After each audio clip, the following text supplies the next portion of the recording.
मैं तरुण श्याम दास आप सभी भक्तों के चरणों में अपना साष्टांग प्रणाम करता हूं और आप सबका एक बार फिर से आज के भगवत गीता के सत्र में सबका बहुत बहुत स्वागत है। अभी हम एज यूजुअल जय राधा माधव का जो कीर्तन है उसी से प्रारंभ करेंगे और मैं आपके सामने कीर्तन गाऊंगा और मेरी आपसे रिक्वेस्ट है कि आप भी अपना म्यूट बटन को मतलब ऑन करके मेरे पीछे रिपीट करने का प्रयास कीजिएगा। ये एक छोटा सा कीर्तन है जो मैं हमेशा कभी भी जब मैं क्लास लेता हूं तो उसके पहले मैं एक कीर्तन गाता हूं। मेरी आपसे रिक्वेस्ट है कि आप सभी मेरा साथ दीजिए और भगवान का ये कीर्तन भक्ति विनोद ठाकुर द्वारा लिखा हुआ ये कीर्तन आप भी इसको याद करने का गाने का प्रयास कीजिए, ठीक है। और इन द मीन टाइम सभी डिवोटीज भी ज्वाइन कर लेंगे। चलिए हम शुरू करते हैं आज की भगवत गीता का सत्र जय राधा माधव के कीर्तन के साथ में।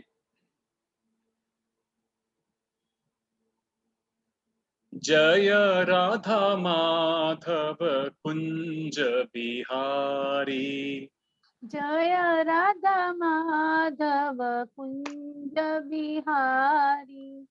जय राधा माधव कुंज बिहारी, जय राधा माधव कुंज बिहारी। हाँ, जय राधा माधव कुंज बिहारी। Very good. आप सभी गाने का प्रयास कीजिए। गोपी जन वल्लभ गिरिवर धारी, गाइए। जन वल्लभ गिरिवर गिरिवर धारी, गोपी जन वल्लभ गिरिवर धारी, गोपी जन वल्लभ गिरिवर धारी। जय राधा माधव कुंज बिहारी, जय राधा माधव कुंज बिहारी। गोपी जन वल्लभ गिरिवर धारी, गोपी जन वल्लभ गिरिवर धारी। Very good. यशोदानंदन ब्रज जन रंजन, यशोदानंदन ब्रज जन Ranjan. Very good, very good. Yashodanandan Braj जन रंजन, गाइए। यशोदानंदन ब्रज जन रंजन। यशोदानंदन ब्रज जन रंजन, गाइए। यशोदानंदन ब्रज जन नंदन। यशोदानंदन ब्रज जन रंजन, यशोदानंदन ब्रज जन रंजन। यमुना तीरावन चारी, यमुना तीरावन सरचारी। यमुना तीरावन चारी, यमुना तीरावन चारी। जय राधा माधव कुंज बिहारी, जय राधा माधव कुंज बिहारी। हरे कृष्णा कृष्णा कृष्णा हरे हरे, हरे Ram Ram Ram Hare Hare. Yes, Hare Hare Krishna Krishna Krishna Hare Hare, very good. हरे राम हरे राम हरे राम राम राम हरे राम हरे हरे हरे। हरे। राधा माधव राधा माधव राधे। राधा माधव राधे। जय राधा दामोदर राधा दामोदर राधे। जय राधा दामोदर दामोदर राधे। जय राधा श्याम सुंदर राधा श्याम सुंदर राधे। जय राधा श्याम सुंदर, जय राधा श्याम सुंदर राधे। Very good. जय गौर निताय गौर निताय गौर निताय जय गौर निताय। यस। जय गौर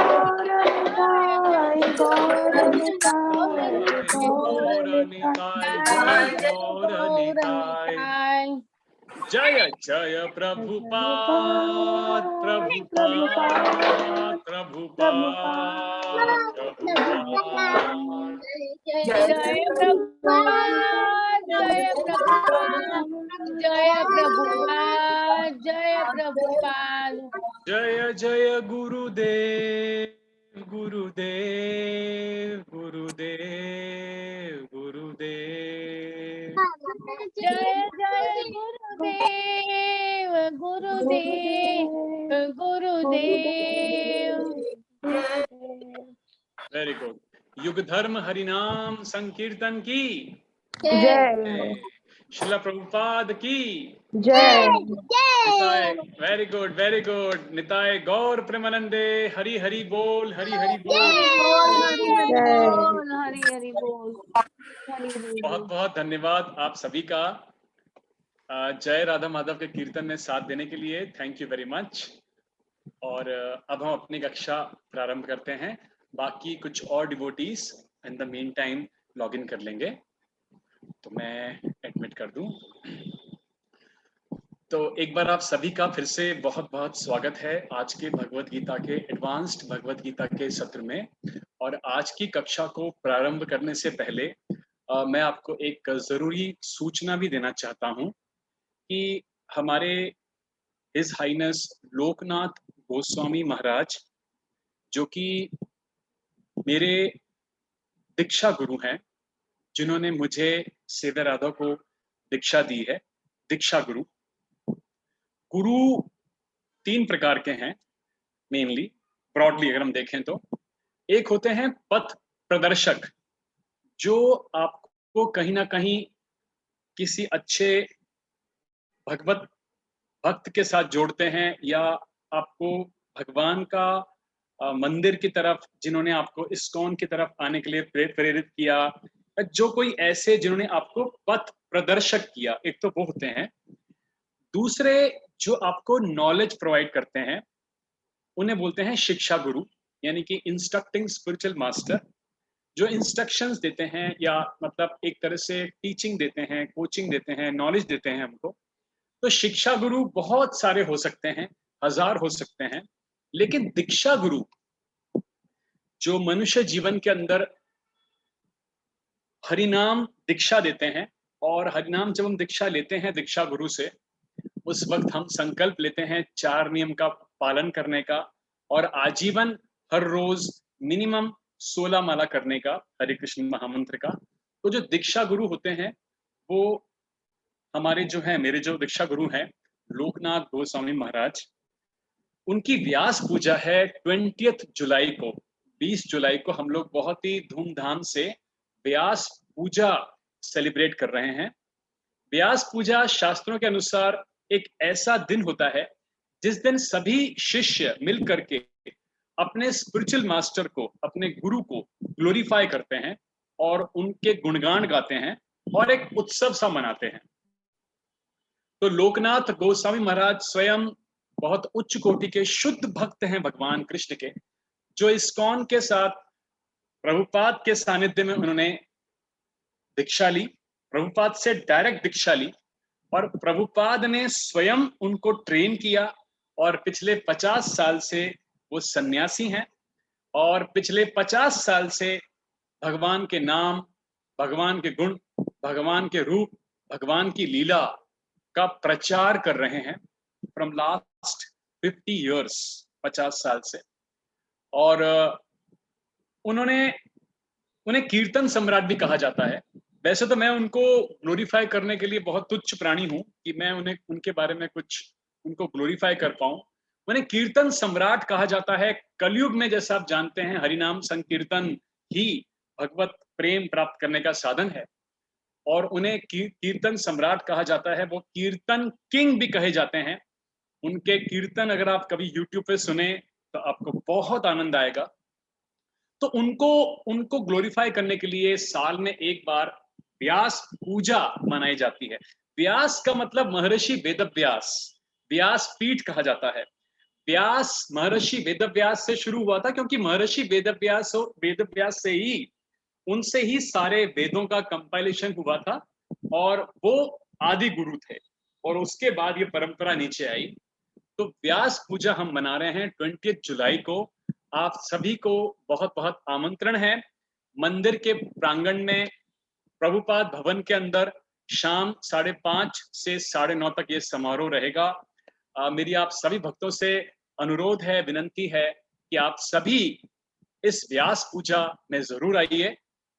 20 जुलाई को शाम 5:30 बजे इस्कॉन टेम्पल में प्रभुपाद भवन के अंदर हम ये सेलिब्रेशन करने जा रहे हैं। और उस दिन करीब 300 से 350 डिवोटीज वहां पे होंगे, और गुरु महाराज का ग्लोरिफिकेशन होगा, कीर्तन होगा।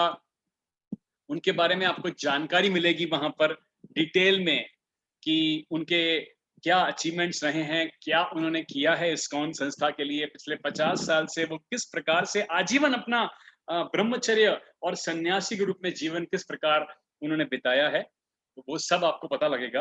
तो आप हो सकेगा, अगर आपसे मेरी रिक्वेस्ट है, 20 जुलाई को आप इस्कॉन टेम्पल प्रभुपाद भवन में शाम 5:30 बजे जरूर आइए। आप सभी को मैं इसके लिए आमंत्रण देना चाहता हूं। तो इस इंफॉर्मेशन के साथ ये मैं आज की कक्षा का अब हम प्रारंभ करते हैं। तो भगवत गीता के अंदर अभी हम चैप्टर नंबर 5 पर हैं, जो पिछली बार सेव्य राधा ने आपके साथ स्टार्ट किया है। और जैसा कि आपको बताया है सेव्य राधा ने कि अध्याय जो 5वां है भगवत गीता का, कर्म योग, यानी कृष्ण भावना भावित कर्म हम कैसे करें, क्या क्या कर्म होते हैं, उनकी जानकारी हमें इस अध्याय से प्राप्त होती है। तो चैप्टर 5 में 7th वर्ष तक पिछली कक्षा में कंप्लीट हो चुका है, 1st to 7th। तो आज हम 8th वर्ष से लेंगे 5.8। तो मेरी आप सबसे रिक्वेस्ट है, आप अपनी भगवत गीता का 5वां अध्याय और 8वां श्लोक अपने सामने फोन पे या हार्ड कॉपी में ओपन कर लीजिए। तब तक मैं छोटा सा एक प्रेयर भी कर लूं। ओम अज्ञानतिमिरान्धनस्य ज्ञानाञ्जनशलाकय चक्षुरुन्मिलितं येन तस्मै श्रीगुरुवे नमः। नमो ओम विष्णुपादाय कृष्णप्रेष्ठाय भूतले श्रीमते लोकनाथ स्वामिनिति नामने। नमो ओम विष्णुपादाय कृष्णप्रेष्ठाय भूतले श्रीमते भक्ति वेदांत स्वामिनिति नामने। नमस्ते सरस्वते देवे गौरवाणी प्रचारिणे निर्विशेष शून्यवादी पाश्चात्य देशतारिणे। जय श्री कृष्ण चैतन्य प्रभु नित्यानंद श्री अद्वैत गदाधर श्रीवासादि गौर भक्त वृंद। हरे कृष्णा कृष्णा कृष्णा हरे हरे, हरे राम राम राम हरे हरे।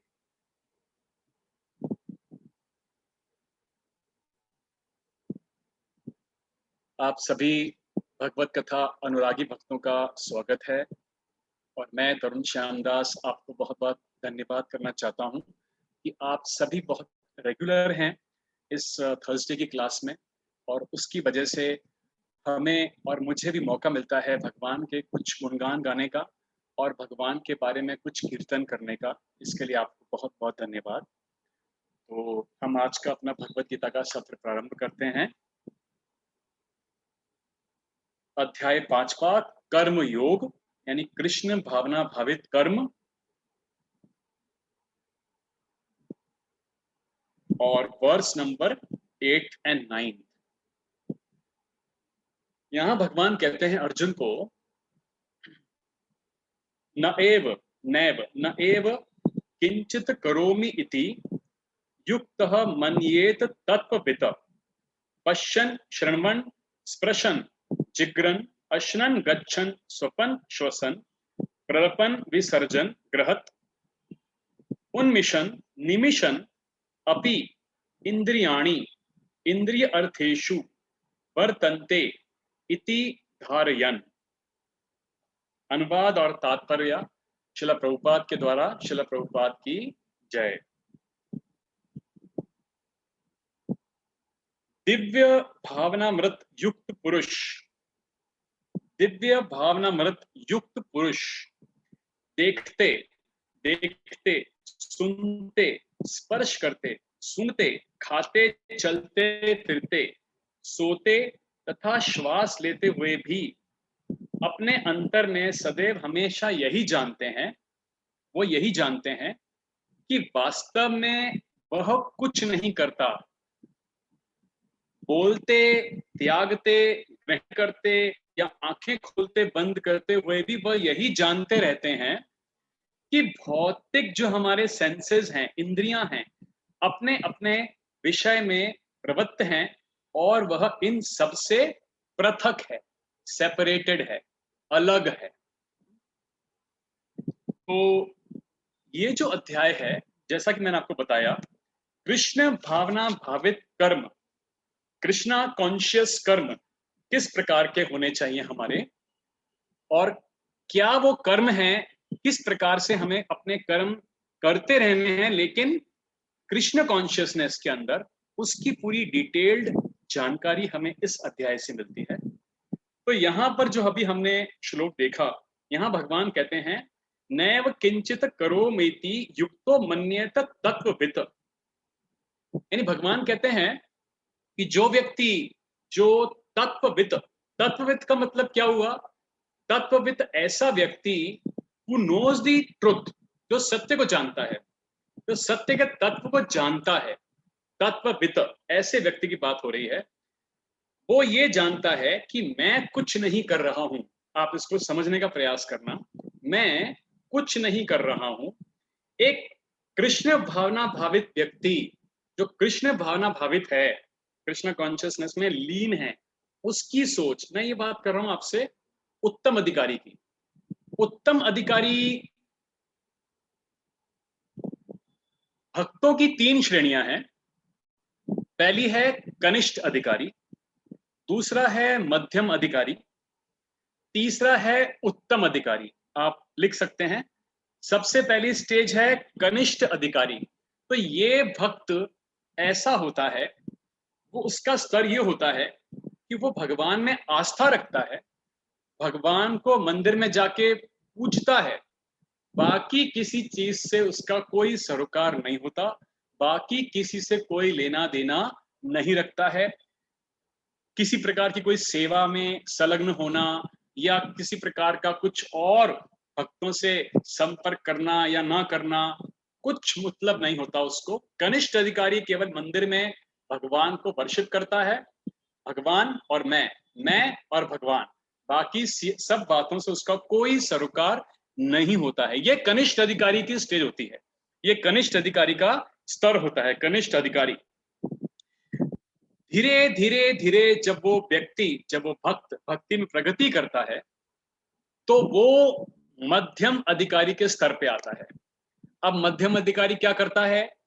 मध्यम अधिकारी भक्त भगवान की पूजा अर्चना करता है, भगवान की सेवा भी करता है, भगवान की सेवा भी करता है और भक्तों के साथ बहुत अच्छा संबंध रखता है, प्रेम रखता है, मैत्री रखता है। लेकिन जो लोग ईर्ष्यालु हैं या जो लोग अभक्त हैं, उनको ये मध्यम अधिकारी उपेक्षा करता है, उनको अवॉइड करता है, उनको डिसलाइक करता है कि ये तो अभक्त है या ये व्यक्ति ईर्ष्यालु है, मुझे इससे बात नहीं करनी, ये बेकार है, ये अच्छा नहीं है। लेकिन लेकिन वो सेवा करता है, भगवान को वर्शिप भी करता है, मध्यम अधिकारी सेवा भी करता है, भक्तों के साथ अच्छे संबंध भी रखता है, लेकिन ईर्ष्यालु और अभक्त जो लिविंग एंटिटीज हैं, दूसरे जन, उनकी उपेक्षा करता है। ये मध्यम अधिकारी का स्तर हुआ। तो यहां जो तत्वविद की बात भगवान ने करी, तत्वविद, वो ऐसा व्यक्ति है जो उत्तम अधिकारी के स्तर पे है। उत्तम अधिकारी, उत्तम अधिकारी की क्या क्वालिटीज हैं? उत्तम अधिकारी भक्त, पंडिता समदर्शिना, जैसा कि भगवत गीता में भगवान कहते हैं कि जो व्यक्ति गाय हो, कुत्ता हो, हाथी हो, या कोई चांडाल हो, या कोई भी किसी भी प्रकार का शूद्र हो, उसको जब हम एक समान स्तर पे जो व्यक्ति देखता है, जिनको सेम लेवल पे कि ये सभी के अंदर जीव है, परमात्मा का अंश है और परमात्मा भी है, उस दृष्टिकोण से जब एक भक्त उस लेवल पे होता है जो समदर्शिना पंडित कहते हैं उसे, तो वो जो लेवल पे आ जाता है, जिसकी कॉन्शियसनेस इतनी बिल्ड हो जाती है कि वो सोने और पत्थर में कोई फर्क नहीं समझता, और सभी प्रकार के जीव जंतुओं को, सभी प्रकार के लोगों को भगवान का अंश मान करके उनके साथ व्यवहार करता है, जो किसी को नीचा ऊंचा, बड़ा छोटा, ये खराब ये अच्छा, ऐसा कोई डिफरेंशिएशन नहीं करता। ऐसा व्यक्ति पंडिता समदर्शिना, यानी पंडित के लेवल पे, यानी तत्वविद, यानी कि उत्तम अधिकारी। तो ये 3 प्रकार के मैंने आपको बताए डिवोटीज का स्तर होता है। तो हमको एक स्तर पे नहीं रहना, हमको कनिष्ठ अधिकारी से मध्यम पे जाना है, और हो सके तो मध्यम से हमको आगे और बढ़ना चाहिए। तो यहाँ एक ऐसे भक्त का विचारधारा क्या होती है कि वो सोचता है कि मैं कुछ नहीं करता। अगर ऐसे व्यक्ति को हम पूछते हैं जो तत्वविद है, जो सत्य को जानता है, जो उत्तम अधिकारी के लेवल पे है, उसको पूछते हैं कि आप कहाँ जाने वाले हैं, कब जाने वाले हैं, कैसे जाने वाले हैं, तो ऐसे व्यक्ति कृष्ण पे इतने निर्भर होते हैं, वो इस प्रकार की बात करते हैं, मैं केवल जाने का प्रयास करूंगा, अगर कृष्ण अलाउ करेंगे तो जाऊंगा, अगर मैं जाऊंगा तो भगवान की इच्छा होगी तो पहुंच भी जाऊंगा। यानी कि कृष्ण की मर्जी होगी तो होगा, कृष्ण की मर्जी नहीं होगी तो नहीं होगा, मैं केवल बस प्रयास करूंगा, बाकी आगे करना ना करना, उनको भेजना ना भेजना, वो भगवान कृष्ण की मर्जी। तो उनका क्या भाव है कि मैं कुछ नहीं कर रहा।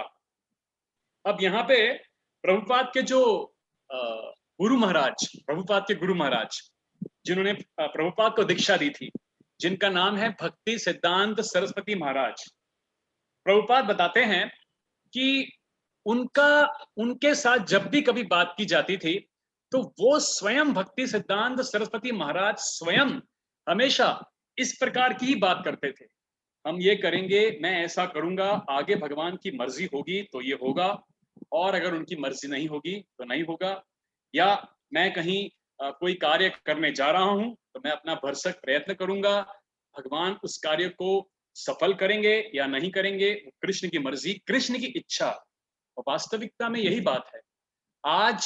आज हम देखते हैं हमारे चारों ओर, कभी कभी हम बहुत कई चीजों के लिए प्रयास करते हैं, लेकिन उसका रिजल्ट नहीं आता, चाहे हमने कितनी भी मेहनत करी हो, कितनी भी अच्छी स्ट्रेटजी भी लगाई हो, लेकिन जब तक भगवान की सम्मति उसके अंदर नहीं होती, तब तक हमें सफलता नहीं प्राप्त होती। महात्मा गांधी भी ऐसा कहते थे, आपने सुना होगा कि इस जगत के अंदर एक घास का ब्लेड भी भगवान की इच्छा के बिना नहीं मूव कर सकता, एक घास का तिनका भी नहीं हिल सकता। और ये बात भगवान ने भगवत गीता के 9th चैप्टर के 10वें श्लोक में कही है, 9.10, मया अध्यक्षेन प्रकृति सूयते सचराचरम हेतु नानेन कौन्तेय जगत अपरिवर्तते।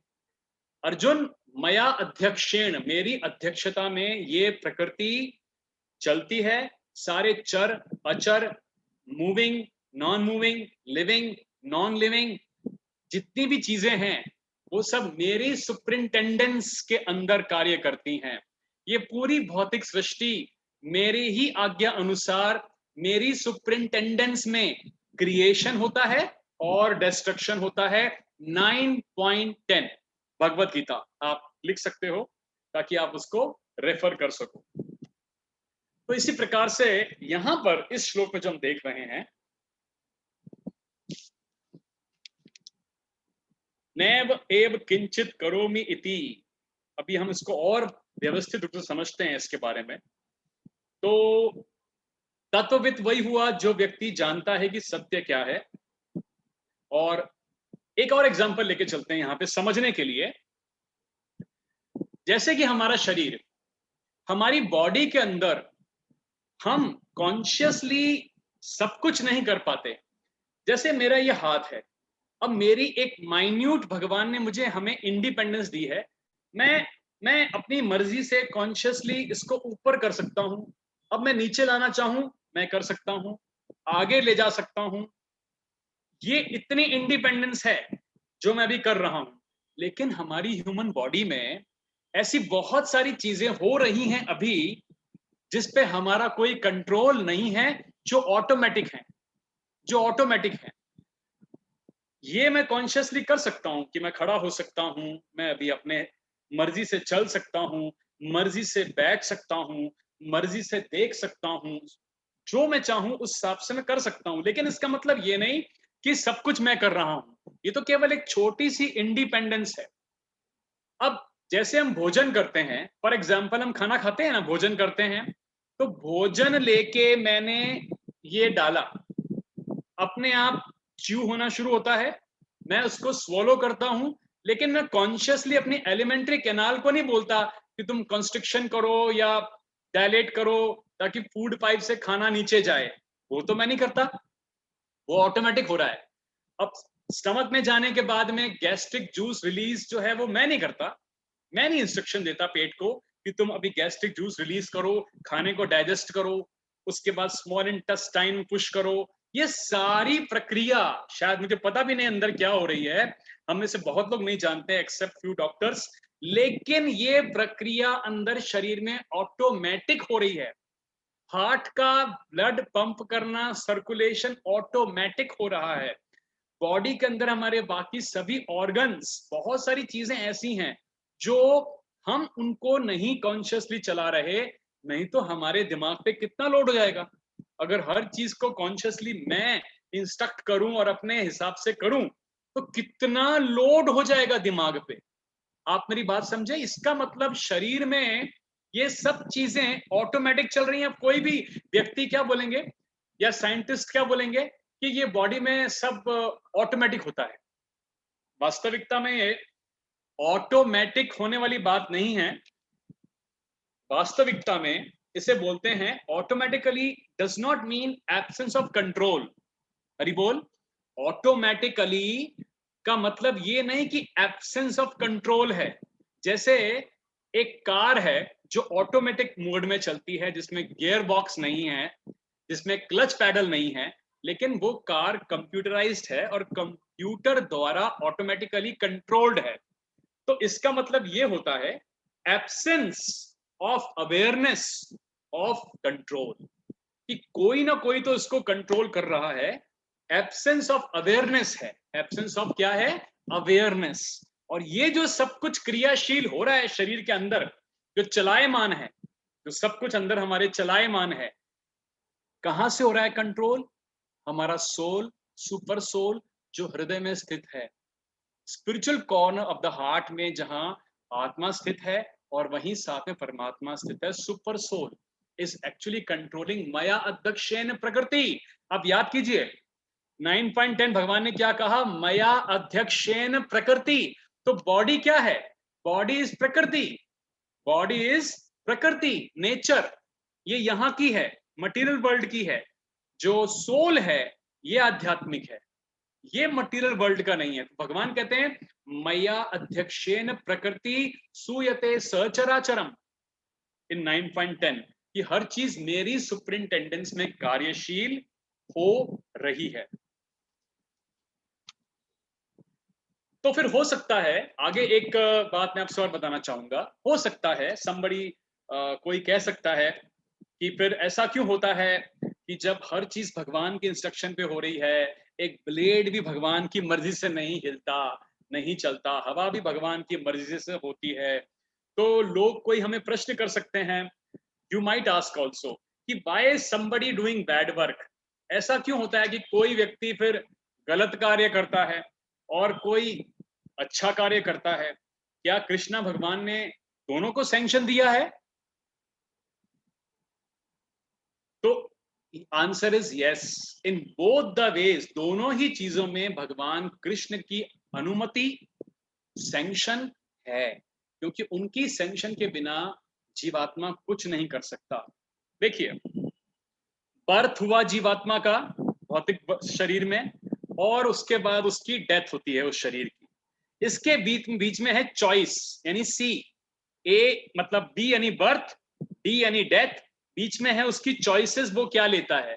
तो भगवान ने हमें लिविंग एंटिटी को माइन्यूट इंडिपेंडेंस दी है कुछ चॉइस लेने के लिए, और उसके रिएक्शंस भी हम पे ही छोड़े हैं कि आप ही उसके रिस्पॉन्सिबल, जिम्मेदार रहोगे।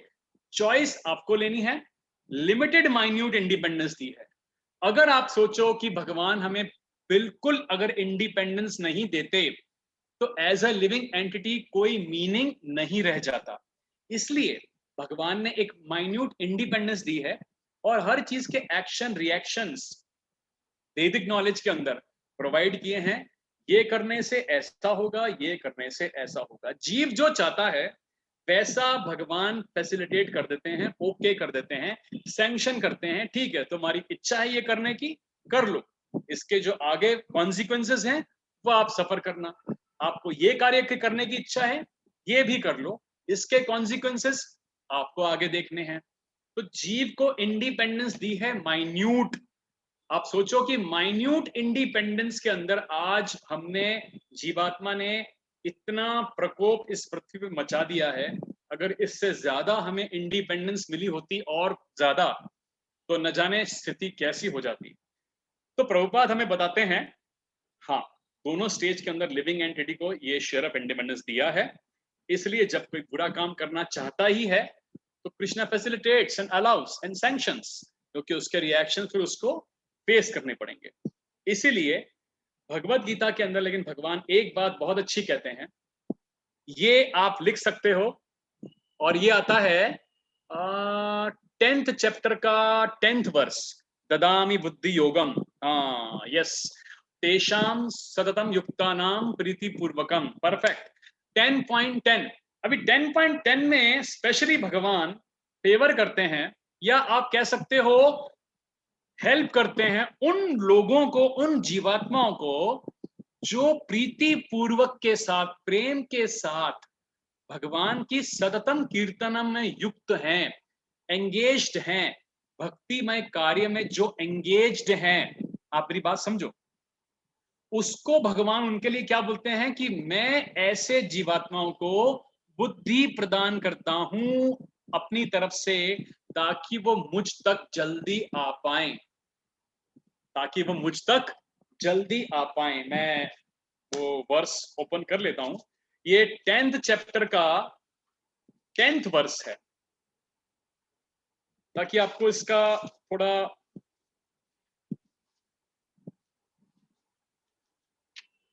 हाँ, तेषाम सतत युक्तानाम भजताम प्रीति पूर्वकम ददामि बुद्धि योगम तम येन मामु पयांति ते। जो प्रेम पूर्वक मेरी सेवा करने में निरंतर लगे रहते हैं, उन्हें मैं ज्ञान प्रदान करता हूं, जिसके द्वारा वे मुझ तक आ सकते हैं। बाकी भगवान और किसी भी लिविंग एंटिटी को कोई स्पेशल फेवर या ज्ञान इस प्रकार की बुद्धि प्रदान नहीं करते। तो सैंक्शन इज ऑलवेज देयर, क्योंकि बिना सैंक्शन के बिना कुछ हो नहीं सकता। कृष्णा कॉन्शियस व्यक्ति जो तत्वविद है, वो जानता है सत्य क्या है, वो जानता है मैं कुछ नहीं कर सकता, भगवान की सैंक्शन के बिना कोई भी कार्य नहीं कर सकता। जो भी मुझे करना है उसमें भगवान की सैंक्शन, अनुमति होना जरूरी है। अब यहां पर जो इस श्लोक में बोला गया, न एव किंचित करोमि इति युक्त मन्यते तत्ववितः पश्यन्, यानी देखता हुआ। पश्यन् का मतलब क्या हुआ? देखता हुआ। श्रवण, सुनता हुआ। स्पर्शन, स्पर्श करता हुआ। जिग्रन, सूंघता हुआ। यानी ये हमारे 5 नॉलेज एक्वायरिंग सेंसेस हैं, देखना, सुनना, सूंघना, स्पर्श, टेस्ट। उसके बाद आगे गच्छन, जाता हुआ, स्वपन, स्वप्न देखता हुआ, सांस लेता हुआ, प्रलपन, बात करता हुआ, विसर्जन, गृहत, स्वीकार करता हुआ, खोलता हुआ, बंद करता हुआ, अपि, इंद्रियों को, इंद्रिय अर्थेषु, इंद्रिय तृप्ति में वर्तन्ते, लगे रहने देकर, इस प्रकार विचार करते हुए। यानी कि भगवान जो है हमारी इंद्रियों के स्वामी हैं। जैसा कि आप जानते हैं भगवान कृष्ण का एक नाम ऋषिकेश भी है। ऋषिकेश मतलब मास्टर ऑफ ऑल सेंसेस। उन्होंने हमें ये सेंसेस प्रदान किए हैं और हमें अपने सेंसेस को रेगुलेशन में यूज करना है और इन सेंसेस को भगवान के इंद्रियों को तुष्ट करने में लगाना है ताकि हमारी इंद्रियां ऑटोमेटिकली तुष्ट हो जाएं। तो यहाँ इंद्रियाणि अर्थेषु, यहाँ सेंसेस हैं। एवरीवन हु इज तत्ववित्त, जो परफेक्ट नॉलेज में है, वो यूज करता है अपने सेंसेस पर, वो जानता है भगवान इसके, Krishna is the proprietor. Proprietor मतलब हमारे सेंसेस के प्रोपराइटर, उन्होंने ही प्रोवाइड किया हमें सेंसेस, भगवान है। या दूसरे शब्दों में ये जो इंद्रियां हैं ये सेंस ऑब्जेक्ट्स के साथ कार्य कर रही हैं, और जब हमारी इंद्रियां कृष्णा कॉन्शियसनेस की डायरेक्शन में कार्य करना शुरू करती हैं तो प्रभुपाद बताते हैं कि जीवात्मा प्रोग्रेस करना शुरू होता है back to home, back to Godhead, या मोक्ष की तरफ, बैक टू लिबरेशन। तो ऐसा तत्ववित्त व्यक्ति हमेशा यही सोच के चलता है कि मैं कुछ नहीं कर रहा हूं, मुझे केवल माइन्यूट इंडिपेंडेंस है जिसको कि मैं अपने सेंसेस को यूज करने का, कार्य करने का प्रयत्न कर रहा हूं। आगे कृष्ण की अनुमति के बिना कोई भी चीज संभव नहीं है। नेक्स्ट हम वर्स लेते हैं अब 10th वर्स। तो 10वां श्लोक जो है, ब्रह्मण्याधाय कर्माणि संग त्यक्त्वा करोति यः लिप्यते न स पापेन पद्म पत्र निवाम्भसा। पद्म पत्र, लोटस, कमल पत्र, पद्म पत्र, ब्रह्मणि भगवान में, ब्रह्मणि का मतलब भगवान में, आधाय समर्पित करके, कर्माणि सारे कार्यों को। देखिए ये अध्याय का नाम ही है कर्मयोग, कृष्ण भावना भावित कर्म, और इसीलिए इसके अंदर इस चीज के बारे में हम डिटेल डिस्क्रिप्शन समझ रहे हैं। कर्माणी सारे कार्यों को, संगम आसक्ति को त्याग कर, त्यक्तवा का मतलब त्याग कर, करोति मतलब करता है, यह जो, लिप्यते प्रभावित होता है, न कभी नहीं, मतलब कभी प्रभावित, ऐसा व्यक्ति कभी प्रभावित नहीं होता। किससे? वह पापेन पाप से, पद्म पत्रम एग्जाम्पल दिया यहां, कमल पत्र, इव के सदृश, अभसा जल के द्वारा। तो जो व्यक्ति कर्म फलों को परमेश्वर को समर्पित करके आसक्ति रहित होकर अपना कर्म करता है, वह पाप कर्मों से उसी प्रकार अप्रभावित रहता है जिस प्रकार कमल का फूल जल से अस्पृश्य रहता है।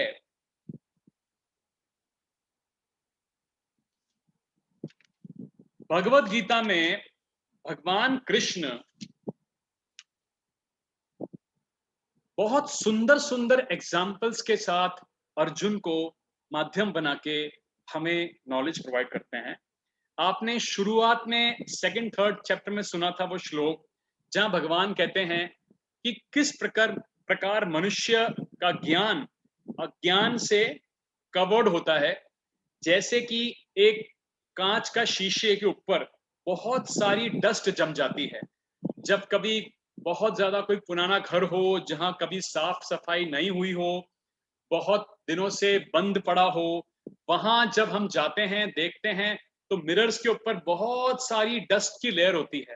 तो भगवान ने एग्जाम्पल दिया है पीछे के श्लोकों में कि अज्ञान व्यक्ति के ज्ञान को इस प्रकार ढक लेता है डस्ट के तरह, एम्ब्रायो जैसे कवर करता है भ्रूण को उसकी तरह, या अग्नि जब जलती है तो उसके ऊपर जिस प्रकार धुआं कवर कर लेता है फायर को, स्मोक कवर करता है फायर को, इस प्रकार अज्ञान मनुष्य के ज्ञान को कवर कर लेता है। ये एग्जाम्पल हमने पीछे सुना है।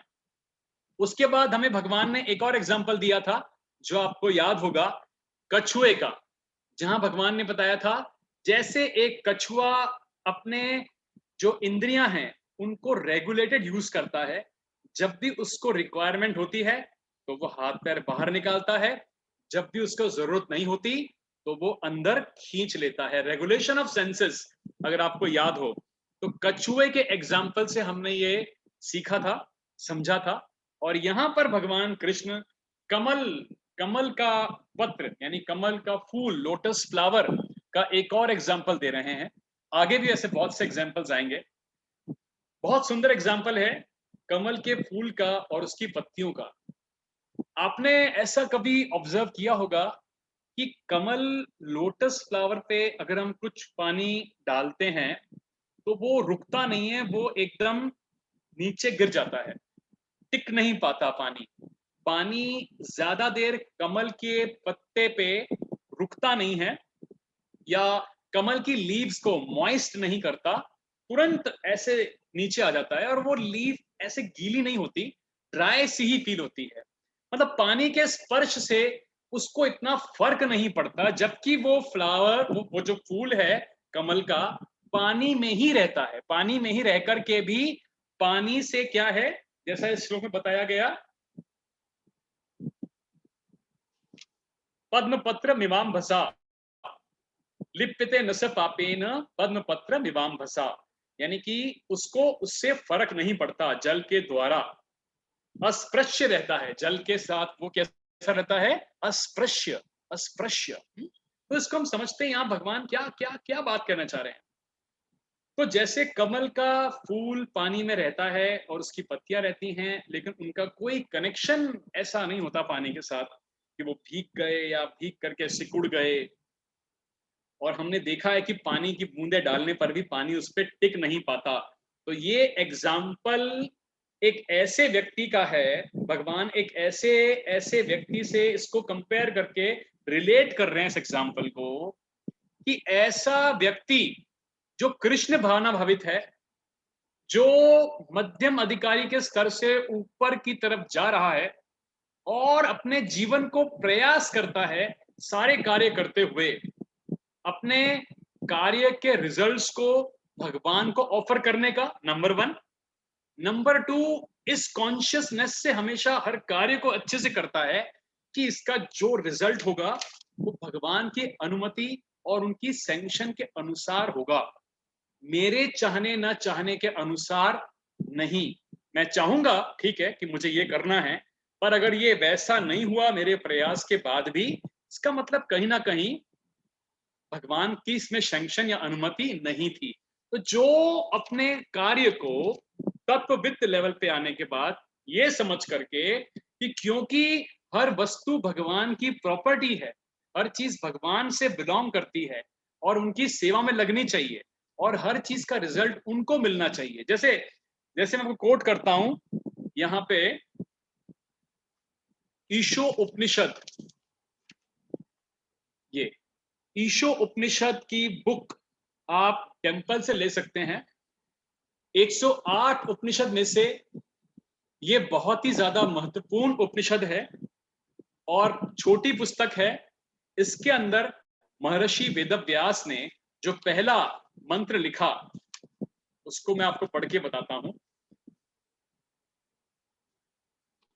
मंत्र 1, ईशावास्य इदं सर्वं यत्किंच जगत्यं जगत् तेना त्यक्तेन भुंजिता मां गृधः इक्षया स्वधनम। अर्थात एवरीथिंग एनिमेट और इनएनिमेट जो इस दुनिया में है, इस ब्रह्मांड में है, is controlled and owned by the Lord.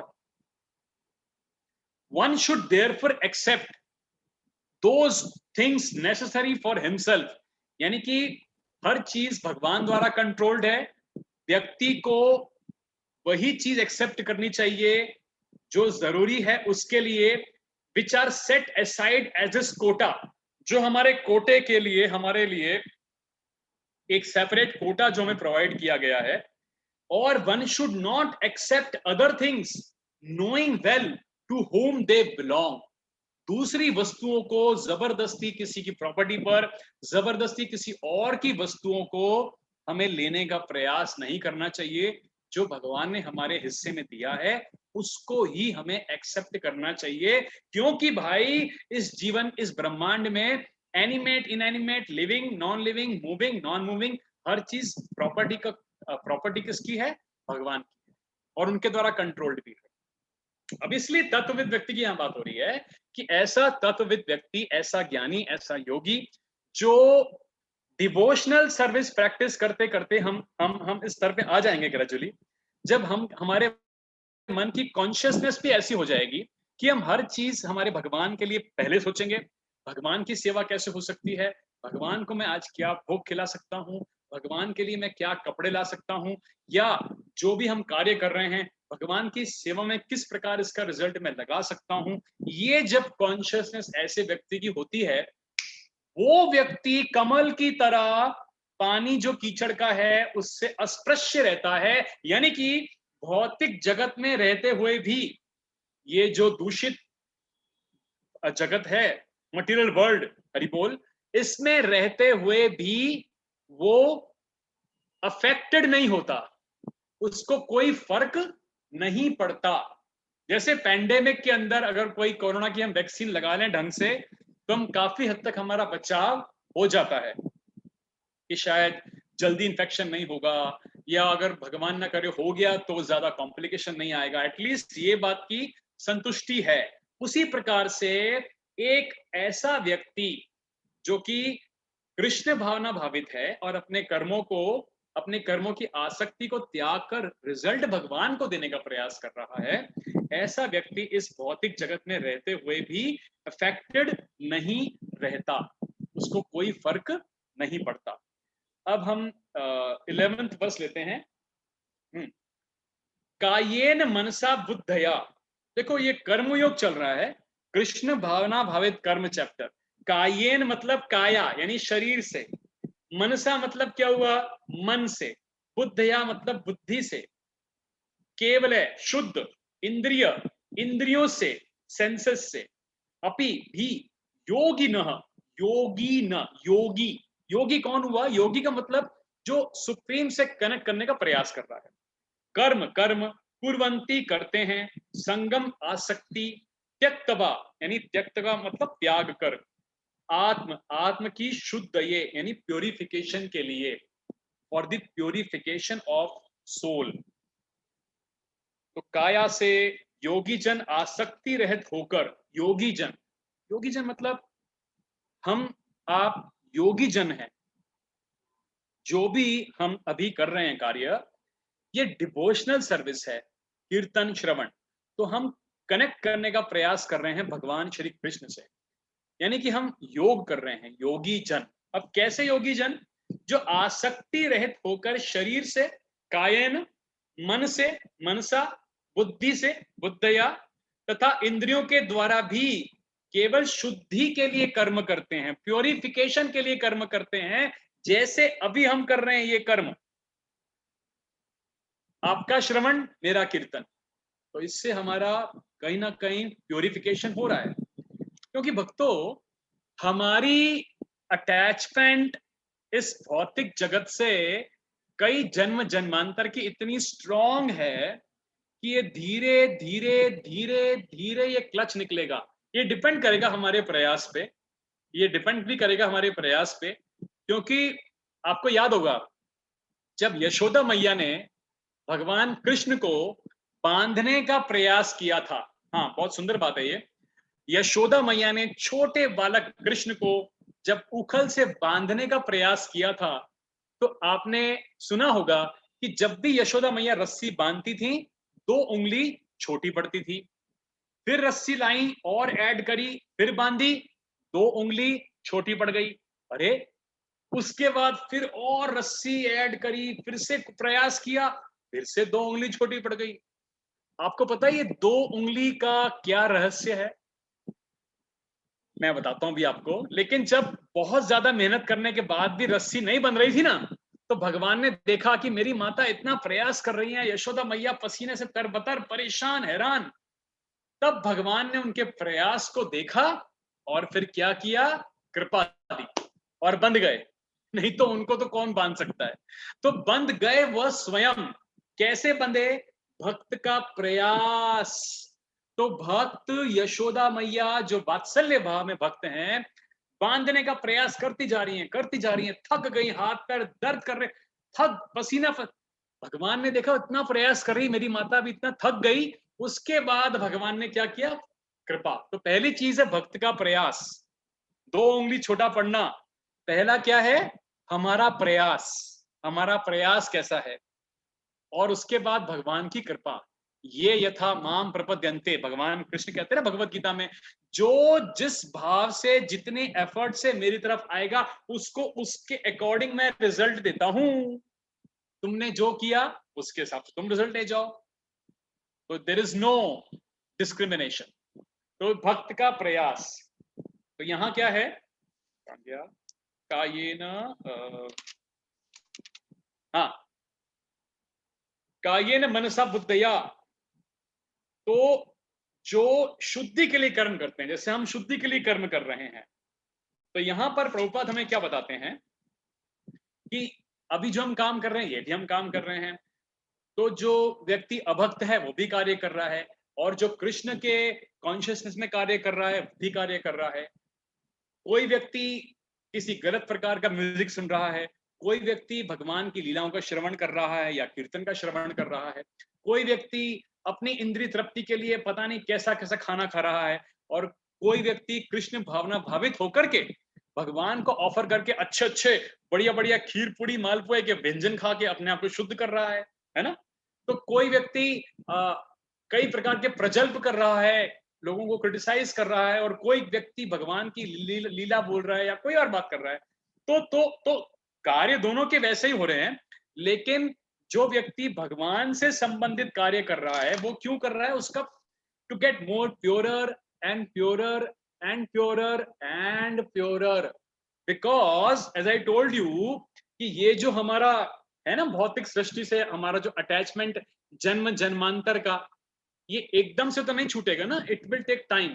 तो प्योरिफिकेशन होते होते होते होते ये क्लच छूटेगा, और जब ये क्लच निकला, हमारे प्रयास पे डिपेंड करता है वो, जब ये क्लच छूटा देन वो जीवात्मा भगवत धाम जाने के लिए एलिजिबल है। अब ये डिपेंड करेगा भक्त के प्रयास पे। तो 2 उंगली वाली बात आ गई, प्रयास जैसे करेगा कृपा भगवान उसको फिर और देंगे। और 10.10 यहां पे लिंक हो गया, जो मैंने आपको लिखवाया था 10.10 श्लोक ददामि बुद्धि योगम, यानी कि जैसे सततम कीर्तनम युक्ता नाम, जो व्यक्ति मेरी निरंतर सेवा करने का, कीर्तन करने के जो प्रयास करते हैं प्रीति पूर्वकम, प्यार से प्रेम से, उसको मैं बुद्धि दूंगा कि और फास्ट मेरे पास कैसे आ सकता है। कृष्णा फैसिलिटेट्स। तो हमने इस वर्ष के अंदर यह समझा, इसका जो पर्पट है, इसके अंदर एक बहुत सुंदर रूप गोस्वामी का श्लोक भी है, that I will read for you. देखो, जब कोई कृष्ण भावनामृत में कृष्ण की इंद्रिय तृप्ति के लिए शरीर मन बुद्धि अथवा इंद्रिय द्वारा कर्म करता है, तो भौतिक कल्मश से मुक्त हो जाता है। कृष्ण भावना भावित व्यक्ति के लिए के कार्यों से कोई भौतिक फल प्रकट नहीं होता। अतः सामान्य रूप से सदाचार कहे जाने वाले शुद्ध कर्म कृष्ण भावनामृत में रहते हुए सरलता से संपन्न किए जा सकते हैं। रूप गोस्वामी, अब रूप गोस्वामी जी कौन है, सबसे पहले आप समझो। श्री रूप गोस्वामी भगवान श्री चैतन्य महाप्रभु, जो 525 साल पहले भगवान कृष्ण स्वयं राधा रानी के भाव में जब यहां पर आए, प्रकट हुए, उनके 6 डिसाइपल्स में से 6 कोर डिसाइपल्स के अंदर 2 मुख्य थे, रूप गोस्वामी एंड सनातन गोस्वामी। ये दोनों भाई थे, और भगवान श्री चैतन्य महाप्रभु यानी भगवान कृष्ण के क्लोज एसोसिएट थे। दोनों भाई नवाब, मुस्लिम नवाब के यहाँ पे मिनिस्टर्स थे, जॉब करते थे, और भगवान चैतन्य महाप्रभु के संपर्क में आने के बाद, ये जानकारी बहुत अच्छी है, उन्होंने दोनों ने अपने मिनिस्टर्स की जॉब को छोड़ करके भगवान श्री कृष्ण चैतन्य महाप्रभु के साथ उनके प्रचार मिशन को ज्वाइन किया था। और वास्तविकता में ये दोनों गोलोक धाम से ही आए थे। तो रूप गोस्वामी उन्होंने भक्ति रसामृत सिंधु नाम का एक ग्रंथ लिखा। वैसे तो इन्होंने कई ग्रंथ लिखे हैं भक्ति के ऊपर, deep deep knowledge on devotional service, बहुत अच्छे ग्रंथ लिखे हैं। पर भक्ति रसामृत सिंधु, जो डिवोशनल सर्विस कैसे प्रैक्टिस करनी है, उसके ऊपर बहुत अच्छा लिखा है। उसके अंदर वो लिखते हैं, इहा यस्य हरे दस्य कर्मणा मनसा गिरा निकला स्वपस्य अवस्थासु जीवन मुक्त स उच्यते। यानी कि क्या, इसमें देखो ये पर्पट पे लिखा है, अपने शरीर, मन, बुद्धि तथा वाणी से कृष्ण भावनामृत में कर्म करता हुआ व्यक्ति इस संसार में भी मुक्त रहता है, भले ही वह तथाकथित अनेक भौतिक कार्यकलापों में व्यस्त क्यों न रहे। बिजनेस कर रहा है या जॉब कर रहा है, कोई और कार्य कर रहा है, लेकिन फिर भी वो इस मटेरियल वर्ल्ड में कीचड़ में रहते हुए भी कमल की तरह रहता है। उसमें अहंकार नहीं रहता क्योंकि वह इसमें विश्वास नहीं रखता, और वह भौतिक शरीर अथवा यह शरीर उसका है, वह जानता है कि वह यह शरीर नहीं है और न यह शरीर उसका है, वह स्वयं कृष्ण का है और यह शरीर भी कृष्ण की संपत्ति है। जब वह शरीर, मन, बुद्धि, वाणी, जीवन, संपत्ति आदि से उत्पन्न प्रत्येक वस्तु को जो भी उसके अधिकार में है भगवान की सेवा में लगाता है, तो तुरंत भगवान से डायरेक्ट जुड़ जाता है, कृष्ण से एक रूप हो जाता है और अहंकार से रहित हो जाता है, जिसके कारण मनुष्य सोचता है कि मैं शरीर हूं, और यही कृष्ण कॉन्शियसनेस की पूर्ण अवस्था है, the perfection of Krishna consciousness। तो भक्तों, अभी जो हमने ये नॉलेज हम जो एक्वायर कर रहे हैं, अभी हमारा जो स्तर है, हमें क्या करना चाहिए, प्रयास कि हम इस ज्ञान को लेके केवल अपने ज्ञान को अपने तक सीमित ना रखें कि ज्ञान मुझे मिला, उसका कोई लाभ नहीं होगा ज्यादा, लेकिन अगर हम उसको इम्प्लीमेंट करेंगे, अपने जीवन में उतारने का प्रयास करेंगे, आचरण में लाने का प्रयास करेंगे, जैसे प्रयास तो हम सबको करना ही पड़ेगा, मुझे आपको, हम प्रयास करेंगे तभी हमारे जीवन में या हमारी इस मनुष्य जीवन के अंदर भक्ति में प्रगति अथवा ट्रांसफॉर्मेशन आएगा। नहीं तो ज्ञान लेकर के अगर हम बैठ जाएंगे तो फिर इम्प्लीमेंटेशन नहीं करेंगे तो फिर फायदा उसका नहीं होगा। तो आज अभी हमने जो समझा उसको एक बार फिर से रिवाइज कर लेते हैं शॉर्ट में। 8, 9, 10, 11, ओके, 4 वर्सेस। तो जैसा हमने देखा था, 8वां और 9th जो श्लोक था, भगवान कृष्ण ये कहते हैं कि जो तत्ववित्त व्यक्ति होता है, जैसे कि उत्तम अधिकारी या ऐसा व्यक्ति जो कनिष्ठ अधिकारी से मध्यम से और ऊपर जा चुका है, उत्तम अधिकारी बनने की कगार पर है, ऐसा व्यक्ति जानता है कि वो जो कुछ भी नहीं करता, सुनना, देखना, चलना फिरना, खाना, जो भी कुछ कार्य है, जो भी कुछ इंद्रियों के कार्य हैं, और जो भी कुछ वो कर रहा है उसमें उसका कंट्रोल नहीं है, वो सब भगवान की सैंक्शन के द्वारा हो रहा है। यहाँ पर आपको मैंने एक रेफरेंस दिया था, 9th चैप्टर का 10वां श्लोक, आई होप आपने लिख लिया, मया अध्यक्षेन प्रकृति वाला श्लोक, कि भगवान कहते हैं कि सब कुछ मेरी ही सुपरिंटेंडेंस में होता है। 9.10 आप क्लास के बाद या कल जब भी समय मिले उसको पढ़ सकते हैं। और ब्रह्मण्याधाय कर्माणि संग त्यक्त्वा करोति यह लिप्यते न स पापेन पद्मपत्रमिवाम्भसा। जैसे हमने देखा भगवत गीता में भगवान ने बहुत उदाहरण दिए हैं, अज्ञानता ज्ञान को कैसे ढकती है उसका एग्जाम्पल पहले दिया है, मिरर पे डस्ट आ जाती है, या किस प्रकार अग्नि को धुआं कवर कर लेता है, इसी प्रकार से दूसरा एग्जाम्पल भगवान ने पीछे दिया था, कछुआ किस प्रकार अपने इंद्रियों को रेगुलेशन में यूज करता है, वैसे हमें करना चाहिए अपने जीवन में रेगुलेशन।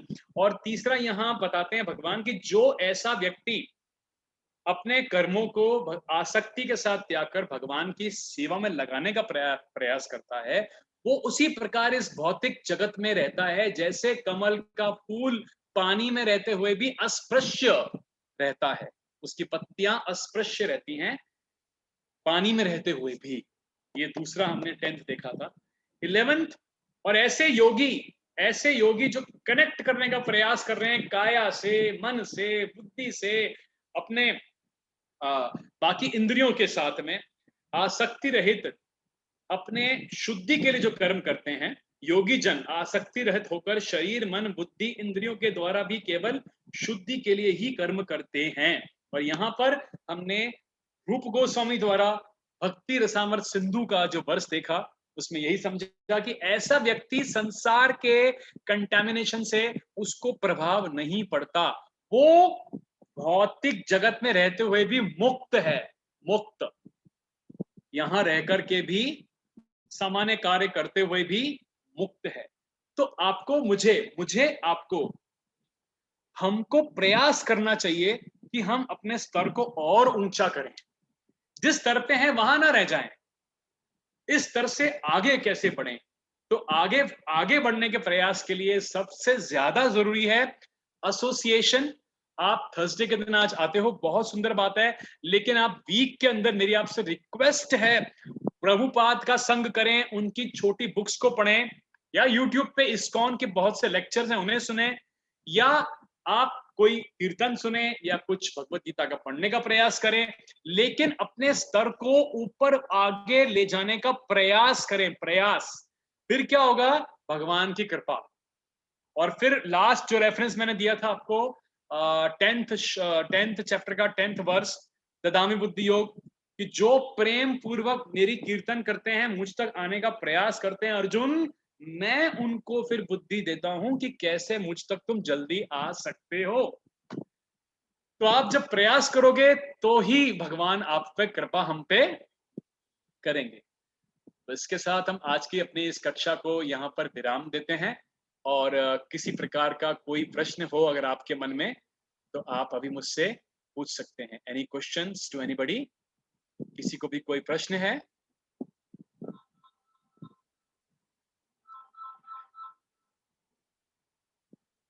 कोई प्रश्न किसी को? वैसे आप में से बहुत लोग ऑफलाइन तो क्वेश्चंस पूछते ही हैं, पर अभी किसी को पूछना हो तो आप अभी पूछ सकते हैं। हेलो, हाँ जी, जी माता जी। प्रभु जी, मुझे एक प्रश्न है। हाँ जी। मुझे एक प्रश्न है कि जिस प्रकार भगवान ये बोलते हैं कि आप अर्जुन को कि आप कर्म करो, इन लोगों की मृत्यु इनके सामने है और उनको मृत्यु उनकी है, अभी ये मैं ही कर रहा हूँ। तो जो प्रभु जी, जो जिनकी अकाल मृत्यु होती है, जिनकी मृत्यु होनी भी नहीं चाहिए लेकिन होती है, मैं इसलिए आज ये प्रश्न उठा रही हूँ। मेरी एक बहन जो सिर्फ 30 साल की है, मेरे कजिन, वो प्रेग्नेंट थी और आज ही मतलब उसकी डिलीवरी के टाइम मृत्यु हुई। तो ये भगवान, मतलब ये कैसा है फिर कि भगवान अर्जुन को बोलते हैं कि आप तुम कर्म करो, उनकी मृत्यु उनके सामने, लेकिन जो अकाल मृत्यु है वो भगवान ने गीता में उसके बारे में क्या कहा है, अकाल मृत्यु के बारे में? अकाल मृत्यु यानी कि जिसकी मृत्यु यंग एज के अंदर हो गई। यस, जैसे आपने बताया। हाँ हाँ। ओके, तो माता जी इसमें मैं आपको बताऊं, टू बी वेरी फ्रैंक, दो तरह की बातें हैं। पहली तो ये कि जो मृत्यु किसी की, अगर उसकी श्वास एज पे नहीं होता, हमारी जो उम्र के ऊपर हमारा जीवन नहीं होता, नंबर ऑफ ब्रेथ्स पे होता है। हाँ। और जिसकी मान लीजिए एक उम्र के पहले हो गई, एक्सीडेंट के अंदर हो गई, या किसी का मर्डर हो गया, या कई प्रकार का कोई भी ऐसी दुर्घटना हो गई, कहीं गिर गया, कुछ हो गया और लगा कि हाँ एक्सीडेंट हो गया, कुछ हो गया, तो वो जो आत्मा है, जब तक उसका जितना समय था, जब तक वो उतने समय तक वो कंप्लीट नहीं करेगा, तब तक वो प्रेत योनि में रहेगा। नंबर 1। ओके, नंबर 2, अब ऐसा नहीं है कि हर एक व्यक्ति का मतलब इस प्रकार से ही होगा या हर जीवात्मा का ऐसा ही होगा, ऐसा जरूरी नहीं है। कईयों की उम्र भी कम होती है ना, कईयों की उम्र जो होती है, उनको अपने कुछ कार्मिक एक्शंस या रिएक्शंस कुछ पर्टिकुलर समय के लिए भोगने होते हैं। तो उनको आपने देखा होगा, कई बार कोई बच्चे होते हैं, वो जन्म लेते हैं, शुरू से ही कुछ तकलीफ होती है, कुछ साल तक रहते हैं, वो तकलीफ भुगतते हैं और फिर बिना ठीक हुए चले जाते हैं। यानी वो उस जन्म के अंदर अपने किसी प्रकार के एक्शन का पास्ट में रिएक्शन, अच्छा या बुरा, भोग करने आया था वो जीवात्मा, उसने वो कंप्लीट किया, अकाउंट खत्म हुआ उसका वो, और फिर वो चला गया। इसी प्रकार से अगर अगर कोई भी व्यक्ति किसी का, जिसका आप देखते हो कि कभी कभी कोई तकलीफ आ गई और अचानक से उनकी बहुत अर्ली एज के अंदर डेथ हो गई, तो ये भी हो सकता है कि उनकी उस जन्म के अंदर उतनी ही सांसें लिखी थी और उनको उतना ही कार्मिक रिएक्शन उस रोल के अंदर प्ले करना था, और फिर वो अब जीवात्मा अगले जन्म के अंदर चला गया। और दूसरा ये, अब ये हमें नहीं मालूम पड़ेगा कि कौन सा जीव किस योनि में उसके बाद गया, बिकॉज वो तो फिर भगवान का ही उनको डिसाइड करना है। लेकिन अदरवाइज हमारे शास्त्रों में बहुत क्लियरली मेंशन्ड है ये चीज कि ये कार्मिक रिएक्शंस की वजह से, नंबर 1, और दूसरा अगर किसी के अकाल हो गई, बहुत ज्यादा जा रहा था कोई व्यक्ति, एकदम ट्रैफिक में कोई ट्रक आया, एकदम कुछ हो गया अचानक से, तो ज्यादातर जो केसेस देखे जाते हैं कि बहुत समय तक वहां उनकी आत्मा देखी गई है, या आत्मा को महसूस कई बार लोगों ने किया है, जो भी हम सुनते हैं बहुत जगह, ये वास्तविकता में सत्य है कि वो आत्मा वहां कुछ समय तक रहेगी, कि उसकी आसक्ति वहां है अभी, वो कुछ वहां पर कुछ समय निकाल के उस अपनी उम्र का, उसके बाद नेक्स्ट लाइफ टाइम मिलेगा उसको। धन्यवाद प्रभु जी। मन में बहुत शंका थी, आज ये जब से मालूम हुआ, पूरा गीता का आपसे ज्ञान सुना, तो आपने कुछ प्रश्न पूछा, इसलिए मैंने ये शंका को अपना आपसे प्रश्न हमने माता जी, बिल्कुल आप पूछिए प्लीज, जो भी आपको लगे ना, तो मैं प्रयास करूंगा आपको बताने। धन्यवाद, धन्यवाद प्रभु, धन्यवाद। और कोई किसी को प्रश्न है? चलिए, thank you very much for to all of you. आप सभी को बहुत बहुत धन्यवाद। Thank you and Hare Krishna.